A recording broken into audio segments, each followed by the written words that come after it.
if I had to take a wild guess, based on Francisco Lindor purchasing a $20 million apartment in my neighborhood, he Crazy. bought the penthouse of a new build on 200 East 75th Street, which we're really excited about. I hope we get to see him. Yeah. Um, I think it depends. They're all looking at new stuff. So they're all looking at brand new developments, new condos. We do have a lot on the Upper East Side, and it is a Hmm. very quick drive to the Bronx on the FDR. So if I had to bet, I think that they're going to probably, his business managers or whoever his agents are going to show him the new developments on the Upper East Side. I was fortunate enough to have that experience. After being his assistant for 4 years, he decided to move to Paris. So when that happened, I asked him if we could become partners. At that point, I felt like I had enough experience, and we were with each other for 4 years. So he trusted me, and we became partners. And after that, we decided he didn't want to be in the business anymore. So I kind of took over the team and started my own Everyone, team. welcome back to Full Count Podcast. We have a special guest from Manhattan, New York. You may recognize her from Million Dollar Listing New York.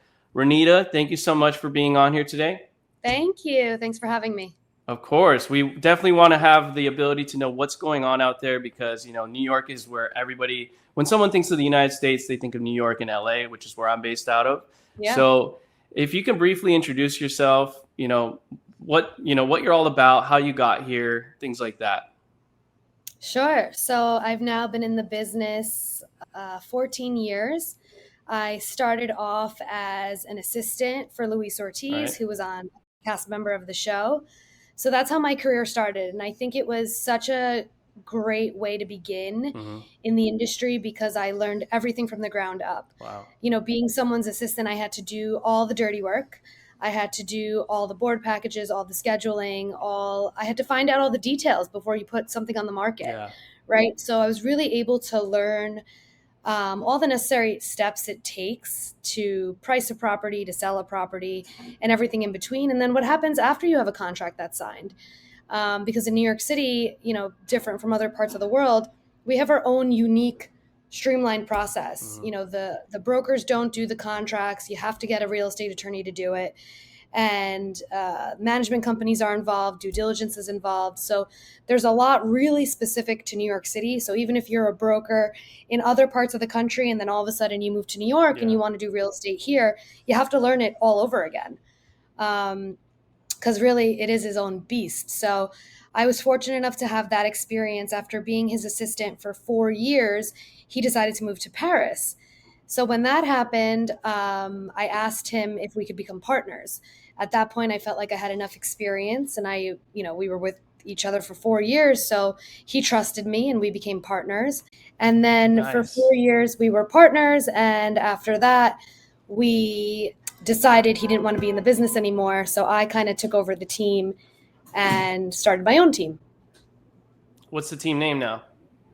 The Ronnie Kalra team. Okay, cool. Okay. Some people do like RK or your last name, so I like that they use your entire name. So that's really good. Yeah. Now, how did you become his assistant though? Like, for example, I worked for the Altman Brothers for a short minute when I first started as the intern assistant or whatever. Mm-hmm. I cold called him when I was pitching initially my startup right before, and then essentially I became an intern as time went by. But how did you start with Luis? So it was all the stars kind of aligned.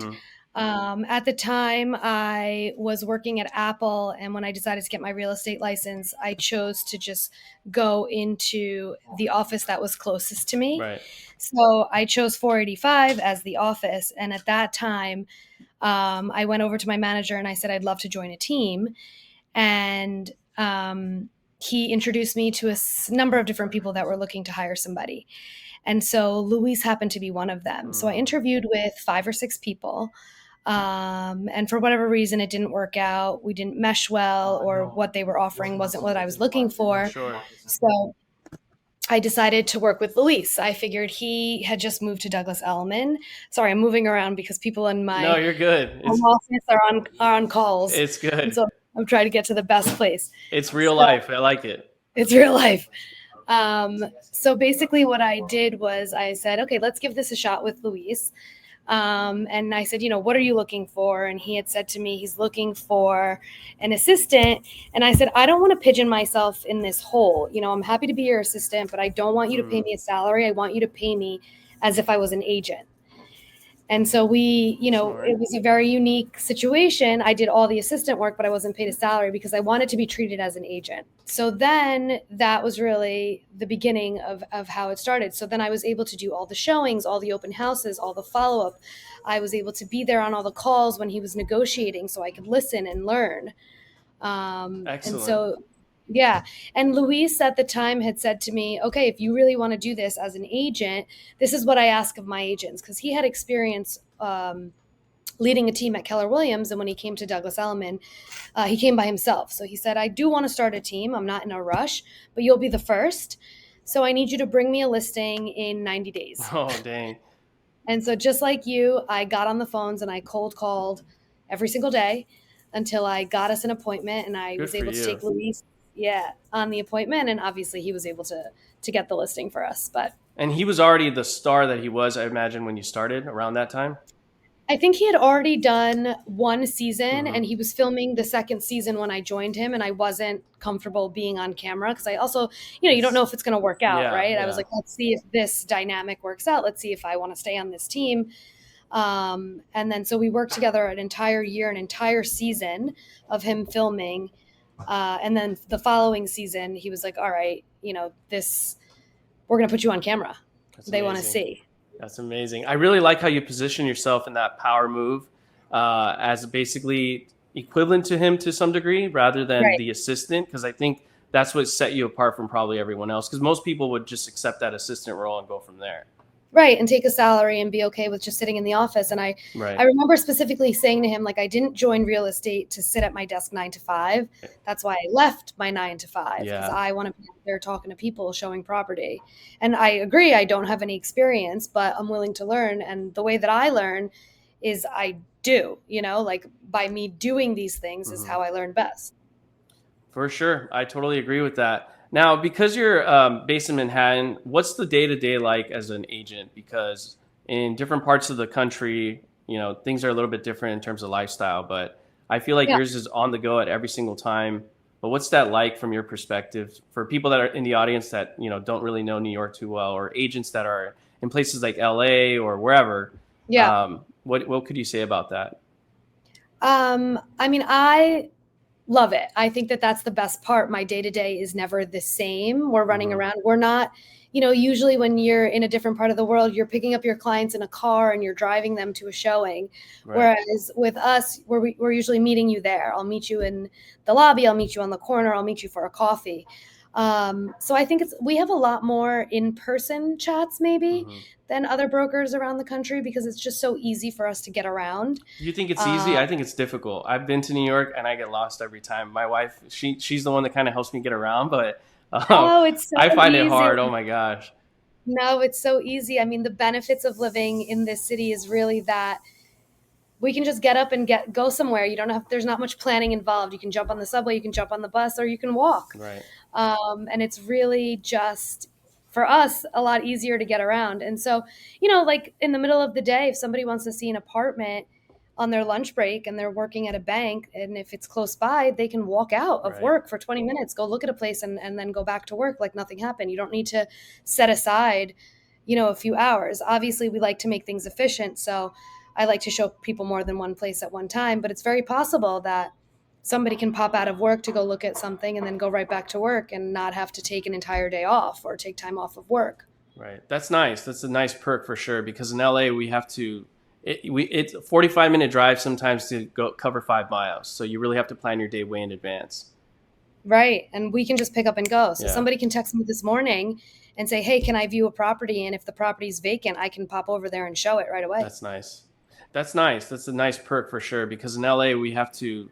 It's a 45-minute drive sometimes to go cover 5 miles. So you really have to plan your day way in advance. Right. And we can just pick up and go. So somebody can Yeah. text me this morning and say, hey, can I view a property? And if the property's vacant, I can pop over there and show it right away. Now, as an agent, do you find yourself or people on your team or your other colleagues Do you find yourselves like bar hopping all the time? I feel like everyone bar hops in New York, and that's how you do business. Is that something you recommend, or is that what you guys do? Maybe when I was younger, for Okay. sure, I was bar hopping a lot. I think now, as a mom of two, Right. my time is limited. But like I said, the face to face is super important. So Mm-hmm. if I have a new client, a referral from somebody, I'm always asking them to meet me for lunch or coffee. And that way we can have that first initial conversation in person. Sure. And you can just find out so much more when talking to somebody in person than you can over the phone. Mm-hmm. And so there's a lot of impromptu lunch coffee dates. I just started playing mahjong, so now I'm playing mahjong with all these different women all over the Oh, that's city, and that's awesome. just a more personal way to get Right. to know people and network with people. But I think it really just depends on your lifestyle. There's no one way to network and meet clients. It has to be organic. Mm-hmm. So my business really took off after I became a mother, and it was a number Really? of things. Uh-huh. I'm older in life. Sure. So the people I'm surrounding myself with are also a little bit older. The affordability matters when you're older because you end up making more money when you're more experienced. And when people are growing their family, they're looking to make a move. And real estate is all about life changes. So Mm-hmm. whether you're growing your family, or if somebody's getting divorced, or if the kids are empty nesters, or the parents are empty nesters because the kids are now in college, that's always a reason someone is taking a step in real estate. Sure. So I feel like, becoming a mother really opened up my sphere of influence. The number of people that I interact with on a daily basis is huge Mm. compared to what it was before I had kids. Now I'm a part of a school network. I'm a part of a sports network. So I'm a part of, That's good. there's two different schools that they're in. So there's a lot of organic social things that you kind of have to do as a parent that inevitably, people like I'm sure anywhere you go, they want to talk real estate. Right. They whether or not they know that you're a real estate broker, it's always what people are talking about: their house, their renovation, who's moving, who's selling, who's buying, what happened down the street, right? So it's a For sure. natural conversation. I think that's promising because I mean I recently got married a few years ago. We don't have any Congrats. kids. Thank you. We don't have kids yet, but once we do, if we do, hopefully, it'd be interesting to see like what the next step would be for me when it comes Yeah. to my socializing life, I guess you could say. But I've been recently going out to bars again because I didn't do that for a minute, and I'm starting to see the clientele come back in again. So I told my wife, I joke with her like, "Hey, I need to go out a little bit more." So I bring her with me all the time though, so it's fun. Yeah, I mean, the way that we do business, right? 90% of my business, luckily, knock on wood, right now is referral. Good. And the way that I'm getting referrals and I meet these people is the natural way. I mean, sure, every year there are a few cold leads that come through because they saw something on Instagram or Right. they randomly stopped at my property and I converted them at an open house, but majority of people are using me because they've used me in the past, or they have friends who have used me, or we are now friends and they trust me, right? Like our whole relationship is about trust, and we're doing something so big in somebody's For life sure. that they have to trust who they're working with. Totally. Totally. Now, one of the things I wanted to ask you, because it kind of came up in conversation with my co-host and I, was about co-ops. I don't know Yeah. if you might know, or the audience may or may not know who Libby Dunn is. She's a gymnast and influencer. She Yep. got denied a Babe Ruth apartment on the Upper West Side. It's asking like 1.6, but she was Yep. like, according to her story, she was on at the finish line to purchase the home or the apartment, and Yep. then they denied her the co-op. So, what are co-ops, and how do they have the ability to do stuff like that? Because on the West Coast, California, we don't really see co-ops too often. I actually own my own co-op that I'm sitting in right now on the Okay. side, so I'm very, very familiar. So co-ops, the history of co-ops is really New York City started building all of these high rises as rental buildings. Hmm. And in the 40s, in the 50s, pre-war, and then in the 60s as well, post-war. So these rental buildings at some point, usually it was either the 60s or the 80s was a big turning point, turned into co-ops. So they decided they wanted to be ownership buildings. And how do you do that when you're already a rental building? You offer the renters to buy the building if they have the ability to do it. And so what co-op actually stands for is cooperative, which basically is corporation.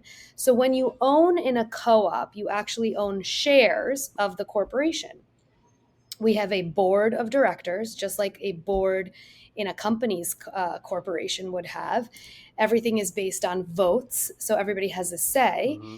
And the number of shares you own dictates how much you pay on a monthly basis. It dictates kind of your pull because you have more shares in the Right. corporation.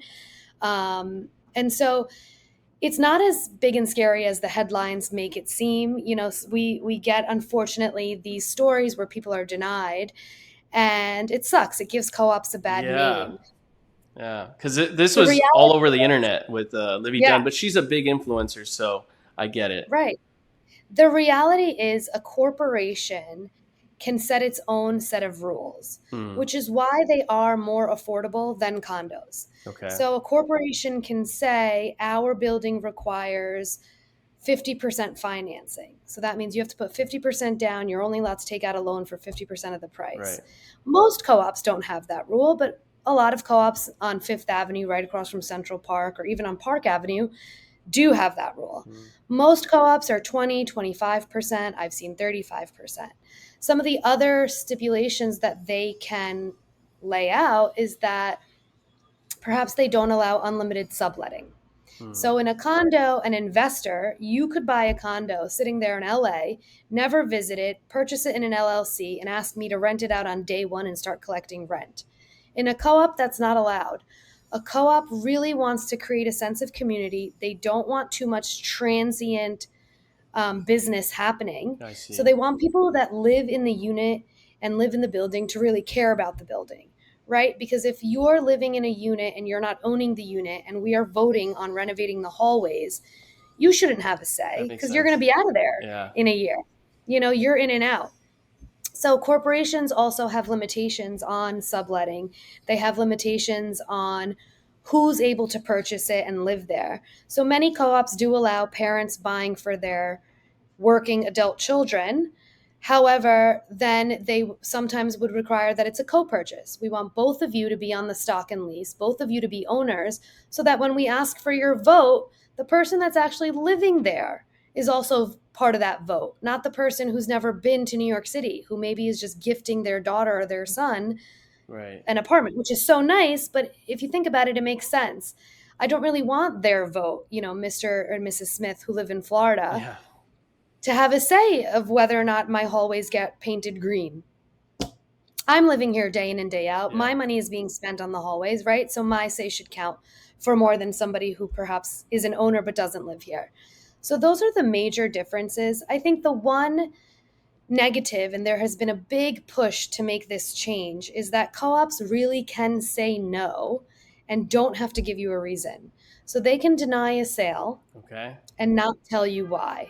And so some people argue, you know, it could be because of racism, it could be some sort of discrimination, and they're right. I mean, it very well can be, and they don't have to say They don't why. at all. Like, well, that's kind of beneficial then as a co-op in a way. Right, but technically against everything we are as an Right. American, right? Right. Like we have laws against that. You're not Right. allowed to discriminate against anybody. You have to provide everybody a fair shot, a fair chance. Mm-hmm. So there's a lot of pushback. I mean, perhaps one day I can see that being different and the co-op will have to provide a reason.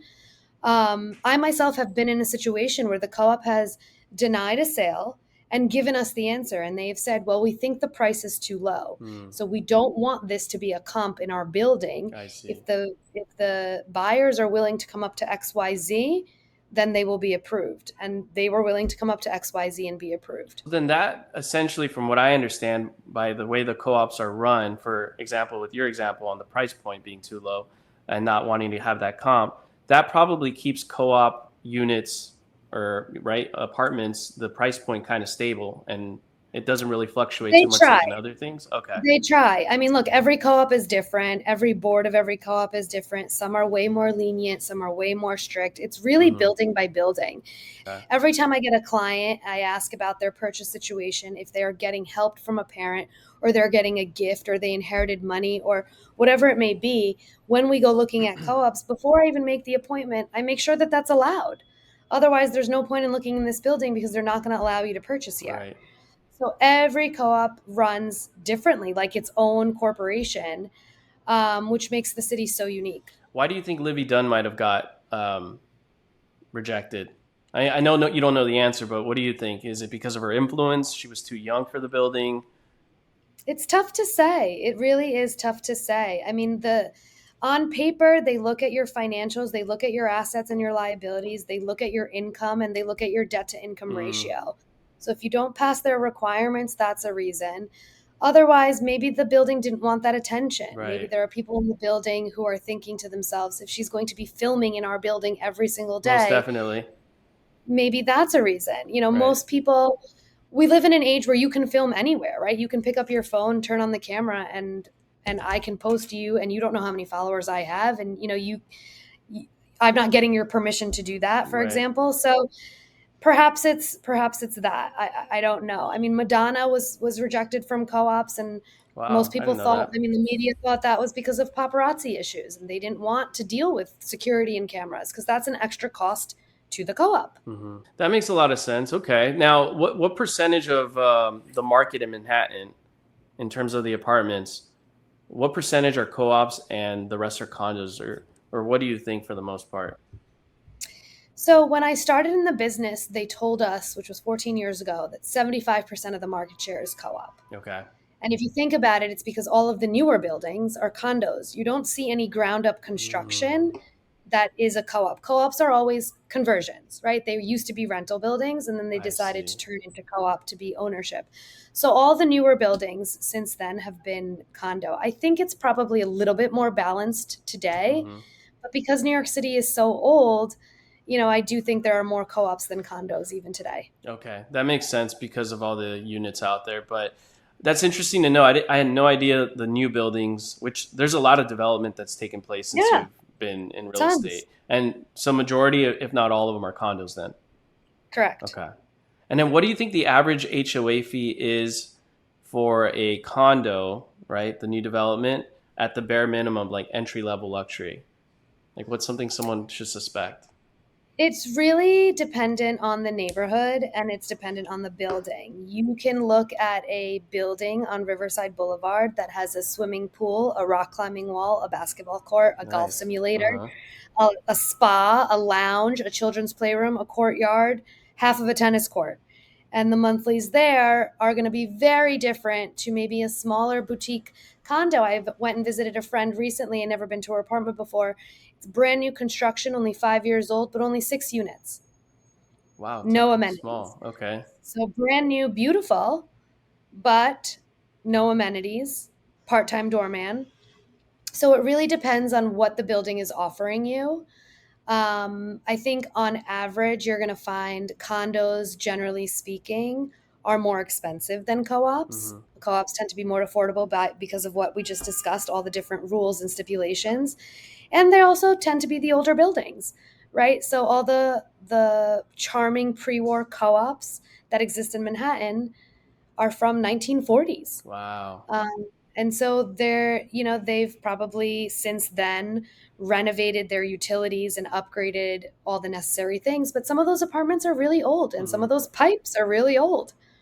So it really just depends on the types of amenities that you are being offered, and it's very, very neighborhood specific. Okay. I mean, you could ask me, today is New York City in a buyer's market, and I can tell you Manhattan is, but not Brooklyn.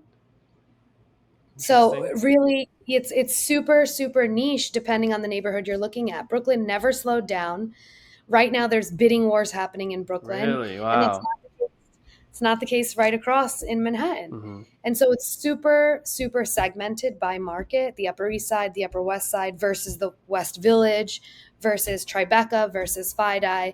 It's really, really super, super hyper focused based on your neighborhood and your market. Would you say Brooklyn has a younger demographic than Manhattan? Parts of Brooklyn. Parts of Brooklyn. Brooklyn is very large, yeah. Really? So Okay. I think the closer you are to the city, yes, it's a young demographic. Williamsburg, Dumbo, Greenpoint. It's a lot of young people moving in. And the further out you go in Brooklyn, you've got families that have been there for 3 or 4 generations. Wow. Sheepshead Bay, Gravesend. I mean, those are old school, Brooklynites that have been there. Their grandparents were from Brooklyn. Right. And those are, it's a different market. Those are single family homes with a backyard. Hmm. And I'm not comparing that to my 19-story, building on 67th and 3rd that has 165 units. It's just not Wow. comparable. Yeah, no, definitely not. Do you think most of the people that work in Manhattan, young professionals to middle-aged professionals, do they end up, is their goal usually ultimately, do you see them staying in Manhattan in a bigger unit, or do they usually move out of areas, out of Manhattan in more of a suburb area for a single family? Like, what's the norm that you see with people in Manhattan? So the trends are shifting. Back when my parents immigrated to the United States in 1984, they lived in Queens. Okay. And the goal was always to leave New York City and buy in the suburbs, whether it was Westchester or New Jersey. And that was always the goal. And they would leave. And I remember my father, all throughout the 80s and 90s, all of his friends, they started in the city. They were renting either Queens or New Hmm. York or Harlem, wherever they were. And eventually they would get to a place where they would have their first kid, they would have enough money, and they would go buy a house in the suburbs. And a lot of things have changed since then. Back then, it was a more dangerous city in the sense of crime, Right. in the sense of, you wouldn't go into Times Square. You weren't allowed to. I wasn't allowed as a kid to go to Times Square because it was filled with prostitution and X-rated movies, and you just Right. weren't allowed to go there. Yeah. And that's not the case. You walk through Times Square today and you might get bothered by somebody dressed as Spider-Man, but Right. it's not necessarily an unsafe place to bring your children. Now it's Broadway shows and places to eat, and still very touristy, but again, not unsafe. And so it really has shifted. When I moved to the city after college, I can name 15 people, because I went to college in New Jersey, who moved to the city at the exact same time. And out of those 15, maybe three are left and Oh, have decided to raise their family in the city and really make this work. And so I think a lot of people don't view it as a place that they would want to stay long term. So it's a plan that they have in their head. I'm going to go to New York City. I'm going to get a job. I'm going to put this on my resume. I'm going to work hard. I'm going to do my 20s in the city because it's so much fun, the best place to be as an adult. And then I'm going to get married and I'm going to go to the way that I grew up, right? And live in a suburban town. And I think a lot of that is changing for people, and they're deciding, well, maybe I'll stay because the schools are better, the crime is down, there's in the more city. people. Correct. Okay. So there's more reasons to stay than there are to leave. Affordability is a huge factor, of course. Hmm. However, if you are worried about commuting, and the reason we decided to stay was, number one, my career is selling real estate, so Yeah, I you wanted kind to of have to. stay. Yeah. Correct. And number two, we thought to ourselves, there are other brokers who are New York City real estate agents that don't live in New York City, and they live maybe close by and they commute in and out. But we thought the quality of life that we have with two young children and being around and being able to pop in and out and Hmm. pick them up from school and go see all their things is a much different life than, say, what I experienced as a kid, because both my parents worked in New York City and they lived on a bus schedule. Oh, And okay. so I was dropped off at school, and then I went to an after school program, and I wasn't picked up till 6 o'clock because they were at work Yeah. all day in New York City trying to make ends meet. And so, I was a slave to the New Jersey Transit bus schedule. My parents weren't able to just be around on the random day that I had a volleyball game, on a Tuesday afternoon. Right. And obviously, I'm so thankful, they did whatever they needed to do to give us this life. But, if we have a choice, fortunately enough we do, we decided we can make this work and we can stay. And the schools are great, and if you're able to afford to stay, there are many reasons to stay. So you're thinking more people are, the trend is kind of to stay at this point for the most part. I think it used to be that everybody would leave, and I think now more and more people are staying. I don't think everybody will stay. I Right. think there will always be a generation of young people who come to New York to get their first job out of college, Right. and they don't necessarily have a plan in place, Mm. right? They just kind of want to see where it goes. It ends up being you stay 5, 6 years because they fly. Right. and all of a sudden you're advancing in your career, and then you think to yourself, okay, I can afford to buy a mansion in Westchester or New Jersey, or I can afford to buy an apartment. Which lifestyle do I want? Sure. And you have that choice. That's good. That's good. That's actually, yeah, I think it really comes down to the lifestyle, Yeah. forecasting what lifestyle you want. And I think Have you based on how ever, right, based on how you explained it, because of the commuting time, I think if I had to be out in New York, I probably would stay in the city at that point then because of yeah, the commuting situation. yeah. I Yeah. mean, but millions of people commute to New York City every single day, millions and millions of Yeah. people. I So hate commuting, lots of so people do it. Right. And yeah. it's just based on what is important to you and what you value. Some people cannot live in an apartment with kids. They just cannot fathom being in such a small Hmm. space with their children. And I understand that. You can have a backyard and you can open the door and you can run outside, but Right. there's plenty of people who don't mind it and think that it's the greatest city in the world That's the to New raise your Yorker kids. in you, for sure. Yeah. Question on someone who, let's say they've already bought one or two properties and under their belt. Let's say they're middle-aged adult and they want to live in the city. I don't know. I don't know the price points out there, but let's say they have up to 3.5 million. Is that sufficient enough? Sufficient. Okay. Now, where would you recommend, what like pockets of areas around Manhattan or nearby would you recommend for someone to see the price growth so they can upgrade to the next property when they get to their 50s, let's say? It's a hard question to answer because there's no Yeah, right or wrong answer. It really right. depends on the buyer and their lifestyle. Are you somebody who needs to be close to the water? Are you somebody who Right. needs to be close to the park? Are you a very active person that likes to be outside? Do you take public transportation? Or are you a person that takes an Uber every day? I have clients at all different price points who just refuse to take the subway or the bus and Mm, don't want to take it after that would COVID. be me. They've made up their That mind. would be, uh-huh. So then you need to be in an easily accessible place. You need to be in a place that you can walk out your door and hail a cab, Hmm. and not have to maybe walk 10 minutes before that's possible. It really depends. As you grow in the city, I think what you value is also so different. When I was younger and I moved to the city when I was 21 years old, I wanted to be downtown. I wanted to be in the mix. I wanted to be where the young people are. I wanted to be able to walk outside and grab a drink at a bar nearby. I wanted to be able to have every single ethnicity of food in my Mm, neighborhood, but that also comes with it's louder at night. There's more people outside that you can hear. And you're probably in a highly foot trafficked area. And then as I grew up, and now, as a mom, I'd rather be in a quieter, more residential yeah, location. makes sense. To me, we needed to be close to Central Park. Central Park is less than 10-minute walk from my apartment. I needed to have that. And now that I've lived close to the park, I don't think I could ever live away from it Right. because it's such a big part of our lifestyle. We consider it our backyard, and we have that ability to just go there on a daily basis, to take a walk, to take the kids, to go to the pond, to, do whatever we need to do.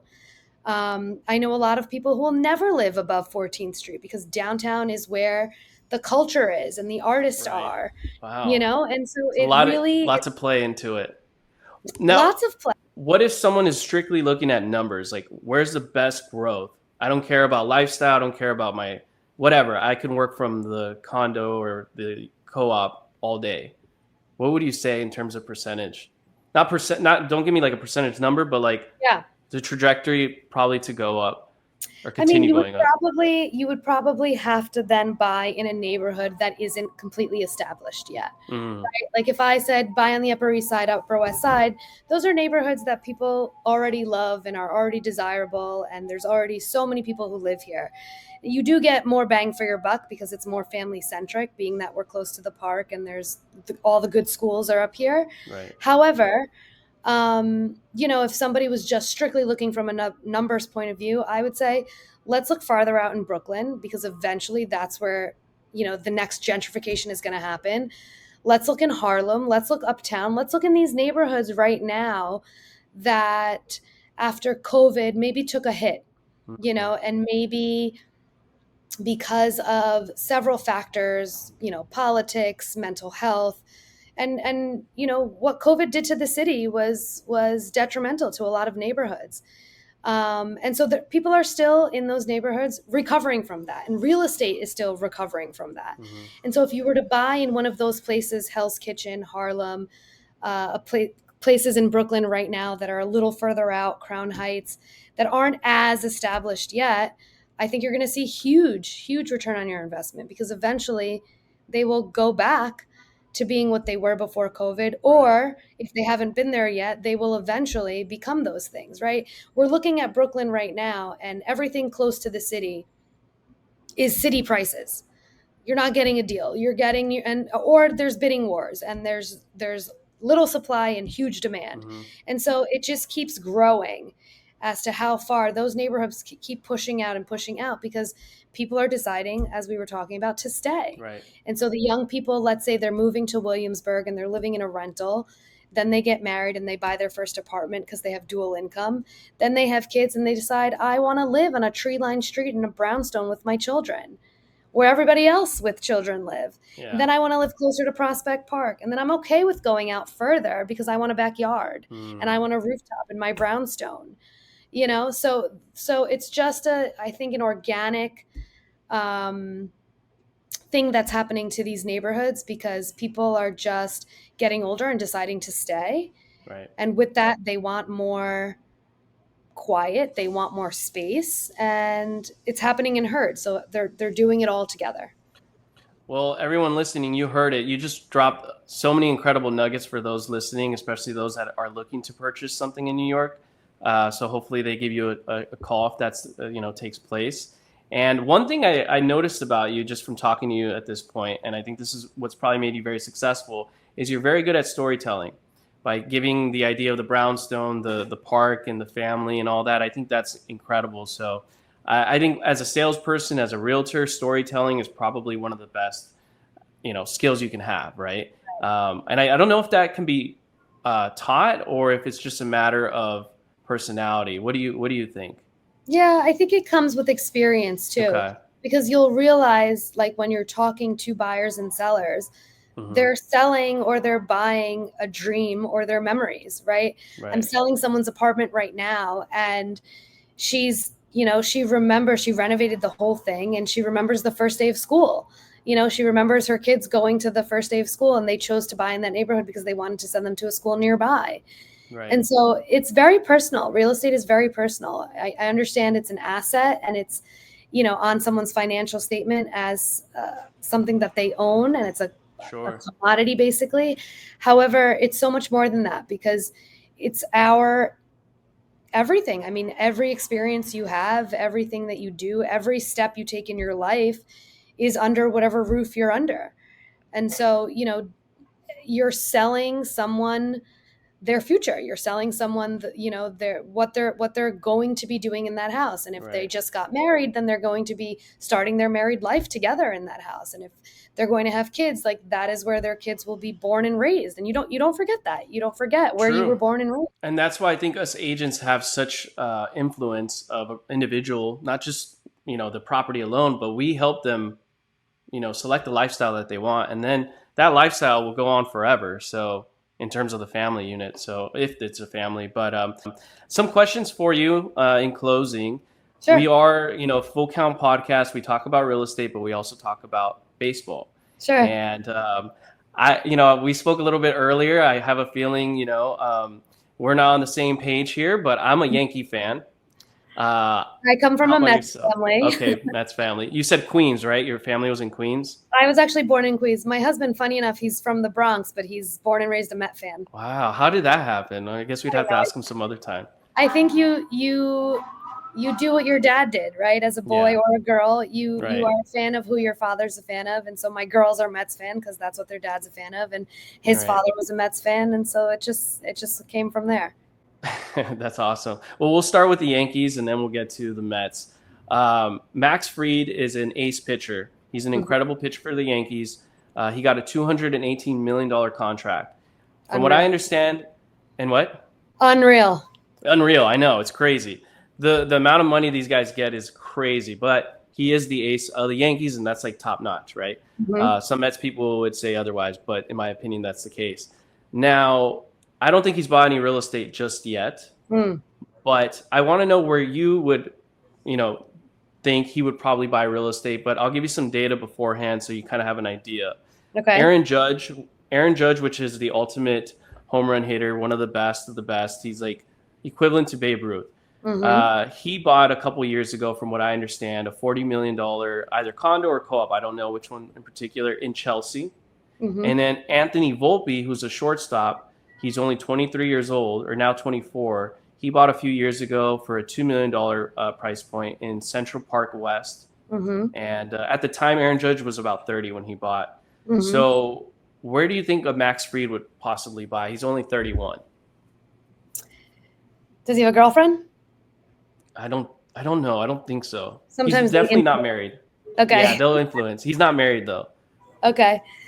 I mean, if I had to take a wild guess, based on Francisco Lindor purchasing a $20 million apartment in my neighborhood, he Crazy. bought the penthouse of a new build on 200 East 75th Street, which we're really excited about. I hope we get to see him. Yeah. Um, I think it depends. They're all looking at new stuff. So they're all looking at brand new developments, new condos. We do have a lot on the Upper East Side, and Hmm. it is a very quick drive to the Bronx on the FDR. So if I had to bet, I think that they're going to probably, his business managers or whoever his agents are going to show him the new developments on the Upper East Side. Okay. Okay. So now, how close is that to Central Park? Because I don't really So, know. right. So the East Side, it depends on where you are and how far east you are. Hmm. So Fifth Avenue is right on the park. Then it goes Madison, Park, Lex, Third, Second, First. And so it just depends how far you are from the park. Most people want to be close to Central Park. So west of Third is something that you'll hear a lot. I want to be west of Third. Okay. But the nice thing is, if you are on the water on First and Second Avenue, you're on the East River. It's beautiful. You have a beautiful view of the water, Right. huge skyline. You have tremendous amount of sunlight. So it just depends on what he wants. I can't imagine he's going to, be traveling himself. I'm sure somebody will be driving him to Yankee For Stadium. sure.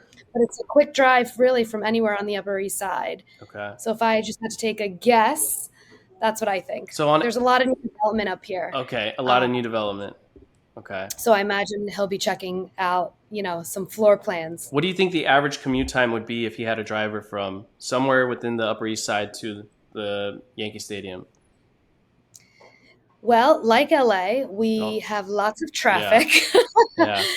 Mileage wise, it is not far at all. Okay. But he could get there in 40 minutes Okay. on a great day. In the middle of the night, you could get to Yankee Stadium in 20 minutes. It's close. Okay, sweet.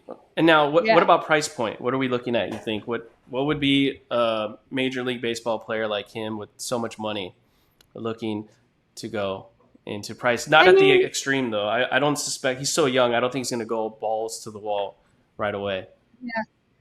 I think, I don't know, anywhere from 10 to 20 is what these guys are generally doing. He doesn't have any kids, whereas like Yeah, Francisco Lindor spent 20 million, but he's got a wife and 3 kids. So, I could see him buying something for $10 million, being that he only probably needs a 2 bed, 2 bath at this point, okay. and just to own a piece of property. Very, very, very doable for somebody like him that just signed a multi-million-dollar contract. Okay, cool. So 10 to And a 20. safe place to park your money, might Good. I add. Well, if Max Fried is listening and you don't have an agent, you may want to talk to Renita. Um, Be a Yankee so fan for you, Matt Freed. you'll wear a Yankee hat for him. I would hope so. I will. Okay, good. I don't think your husband would like that, but hey, you're going to be making a big sale. Yeah. Now, in terms of the Mets, before I get to the Mets situation, Francisco Lindor, so he's also in the Upper East Side? Yeah. Okay, Well, not yet. fantastic. The building isn't completed yet, but he did purchase the property. Okay, cool. Now, I'm curious why he would buy there because that's a far commute to Queens, isn't it? Yeah, it's not as easy as it is to the Bronx, Hmm. but I think, he saw what we all see on the Upper East Potential. Side. Yeah, Not potential, but the value. the value of being in a great residential neighborhood that has everything when you think of living in New York City that you need, walking distance to several restaurants and kind of Sure. not being too far east, too far west, too far north, too far south, easy access, Hmm. safe, and, like I said, clean and residential. And the Upper East Side, the Upper West Side, that's what they're known for. They're known for Right. being family friendly. They're known for being, places where people want to raise their kids. And so I think, it was a smart decision on him. I think he values what we all value as parents, and we want accessibility. We want to be able to walk to a pharmacy if we need something. We also want to live in a nice neighborhood. We want to be able to get our kids to Central Park if they need to. We want to be able to feel safe. And at night, it's not loud. You don't hear people partying at a bar at 2 a.m. Okay. It's quiet. I didn't know that. So that's good to know. Okay, Mm-hmm. sweet. Last question about the Mets. I think they're based in the stadium's in Queens, right? Yep. Um, yeah. Let's say a player has a family. There's single family homes there, right? Yes, tons. What is the price point, would you say, for a luxury home there for like a player that has a family? What do you think? Queens is another very, very large borough. I would There's, imagine, yeah. you I know, know I'm throwing hard questions at you, but yeah, I'm just saying like range. different neighborhoods, different price points. But I think you could do something really, really spectacular, for $5 or $6 million. Oh, wow. Okay, that's not bad. Yeah. Good price. There's not a lot of, brand new house development at the Sure. moment, right? So like these are houses that have been recently renovated or torn down and built up. But unlike other places, like, I know in LA, because I watch a lot of reality TV, there's, Yeah. people are digging out cliffs to build a house. We don't necessarily have that. We're running out of room here in New York, but It's insane. which is why Yeah. we go up. Right. But yeah, I mean, Queens is spectacular. There are beautiful, beautiful areas, neighborhoods. I mean, I was born there, and it's so different from the other boroughs, right? Like Mhm. people from the Bronx would say the same thing. They just each have their own kind of charm within each neighborhood segment of that borough. Okay. Very good. So that gives some hope for all those out there that want to live in a luxury suburb. You're looking around that price point, which is not bad for a single family home, in my opinion. Yeah, and Um, you can find for less. It just depends what right. neighborhood you're looking in. Right. Well, Renita, thank you so much for being on. For Thank those you. that don't know you, I'm sure a lot of people already know you, but if they don't know where to find you, what is your Instagram handle and anything else you want to throw out there? At Ronnie Kalra. My name is Renita, but I go by Ronnie. And yeah, you can see me on social media. You can find me on the Compass platform. Mm-hmm. I'm here if you need me. Sweet. Well, thank you so much. This has been a pleasure, and we got to do this some other time in the near future, hopefully. Yeah, and if you have any other questions about co-ops or anything else New York City related, I'm your girl. And you'll also be my girl in terms of if I have anyone going out there, especially if I come across a Yankee at a bar in LA, I'm going to throw them your way. Okay? Perfect.